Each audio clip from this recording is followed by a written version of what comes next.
I really thought that the wines here were so much more elegant and austere than I had originally thought they were going to be.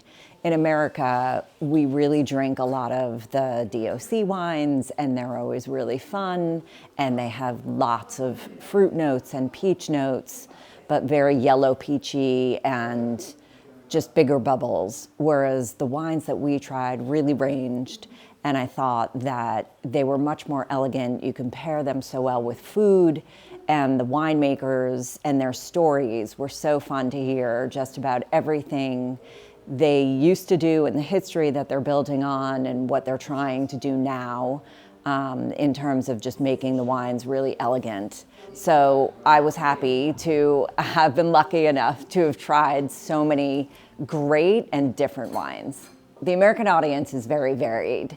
There are people who really love wine and savor wine and appreciate all of the story behind it and the technology that goes into it and the technical winemaking. And then there's the opposite side where everybody just likes to sit down and have a glass of wine and enjoy it with friends and gossip and everything like that. My audience is a little bit more on the second side where people love wine, they don't know much about it. So I really try and just bring the entire glass to life for them with all of the people who are behind it and how they can enjoy it. So we've had so many great meals here with some of the producers, with the people from the consortio, and just having it sitting on a hillside. Like today we'd lunch on this amazing hill, saw the steep slopes that are all over the area with the sorpresa and the frito misto that we've had on the first night, and just seeing it paired in the environment where it was grown is so special.